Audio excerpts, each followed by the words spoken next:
Hello everyone, welcome back to the channel. And as you notice, got a little bit of a different setup today. As for Christmas, I finally got a new webcam to replace the one that I lost.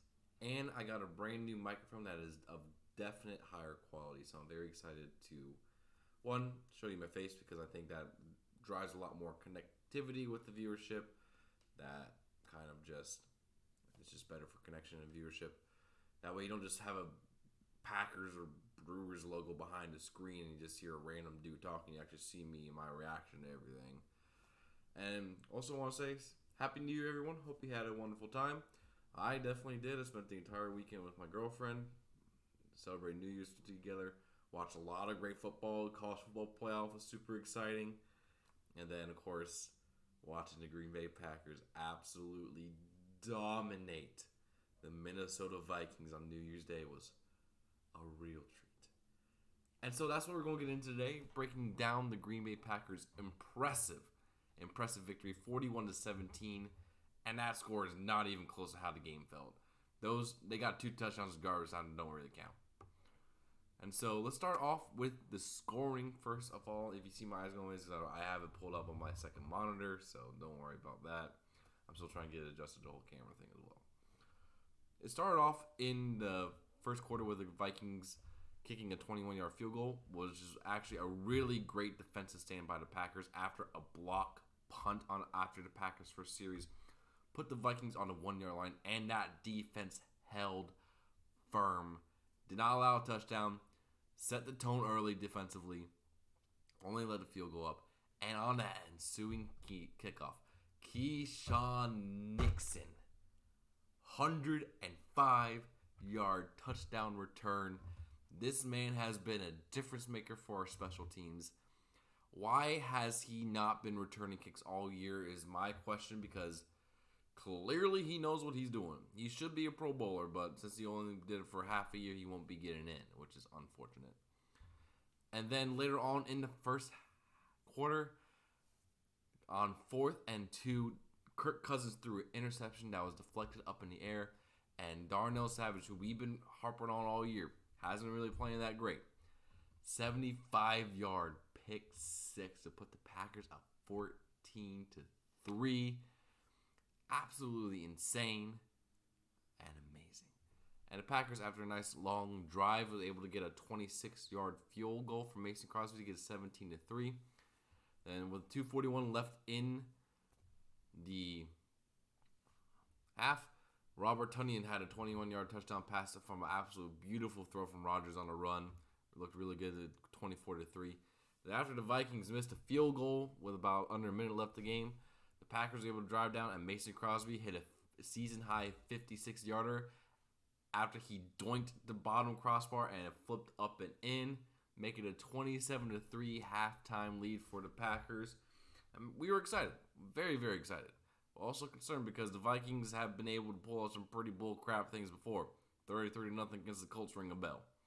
So, had to keep the foot on the gas against the team because they got magic pixie dust coming out of their butt all the time. So we just got to make sure that everything's all right. And it started off pretty good. There was actually no scoring in the third quarter due to, after the Vikings having a long drive, Kenny Clark strip sacked Kirk Cousins, and the Packers went on a long, sustained drive that ended in the fourth quarter with an A.J. Dillon 2-yard touchdown run to make it 34-3 Packers. Then with 9:30 left in the fourth quarter, Rodgers had a 2-yard touchdown run after an interception by Cousins, making it 41-3. And as I stated earlier, the Vikings got 2 garbage time touchdowns when everyone was playing their backups, with a Jalen Naylor 47-yard touchdown pass from Kirk Cousins, 41-10. And then a 9-yard touchdown pass from KJ Osborne with like 20 seconds left. So 41-17 is the final score, but it was not that close. The Packers, in a game we had to win to keep pace. If we lost this game, we would have been out. 1. And that sets up a Week 18 matchup against the Detroit Lions. Win, and you're in. And that's what we're very excited for. So let's go ahead and look at stats for the game for the Packers. Rodgers didn't really do much in the air because he really didn't have to. But 15-24 for 159 yards, 1 touchdown, no interceptions. Was sacked once for 16-yard loss, which was unfortunate. But we got most of our stuff on the ground. Aaron Jones had an excellent game, getting over 1,000 yards on the season. 14 carries, 111 yards, no touchdowns. A.J. Dillon has been the touchdown guy for us recently. 12 carries, 41 yards, 1 touchdown. His 6 in like 5 games or something like that crazy. He's been absolutely incredible. Aaron Rodgers also had a touchdown run as well, as we stated earlier. Receiving, not really too much happening. Allen Lazard led the team with 5 receptions for 59 yards, no touchdowns. Big Bob had 3 for 52 and a touchdown. Cobb 2 for 20. Dobbs 3 for 20. And Christian Watson had 1 for 11. But the defense is where we really shone today. Adrian Amos had 8 total tackles, a tackle for loss, and 2 pass deflections. Devondre Campbell, 8 total tackles. Quay Walker, 8 total tackles. TJ Slayton had a big impact on this game, really being a big old beefy boy up front. Had 4 total tackles, able to get in real good penetration, was really good. Kenny Clark, 4 tackles and the sack. Justin Hollins had a sack as well, so we had 2 total sacks on the Vikings today. And interceptions, we had Darnell Savage had an interception return for touchdown. Adrian Amos had an interception that was deflected by TJ Slayton. And Rudy Ford had an interception as well. So really, really good. But another play we have to highlight today on the defense, Jair Alexander.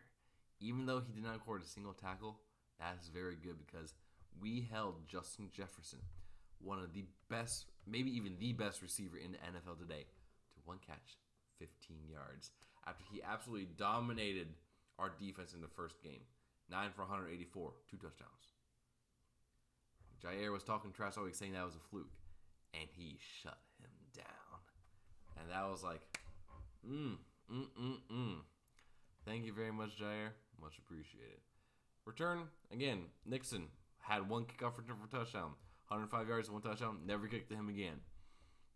No one's kicking to Keyshawn Nixon again. He is too dangerous. And, of course, Mason Crosby had his 2 field goals, 5 total extra points. Kicked very good for the Silver Fox. And so, what does that do for the Packers coming up? Well, ladies and gentlemen, that sets up a Week 18 matchup. Packers, Lions, in Lambeau. Playoff berth on the line for both teams. Can the Packers do it? I think they can. But it's going to be difficult because the Lions are playing very good football right now. So it's going to be very interesting to see when the NFL schedules that game. And if they schedule it for 4:25 or 8:20, I will definitely be streaming it. Because this is key. Well, let me know what you guys think down in the comments below. Please feel free to like, comment, and subscribe to the channel for more. I'm excited with my new setup. I hope you all have a wonderful new year. I'm excited to get back into Brewers content coming up soon because spring training is about to start. The Bucks, I'm going to get back into doing content because I just had a busy few weeks. And of course, if the Packers make the playoffs, I'll be right here covering it. Until then, see y'all next time.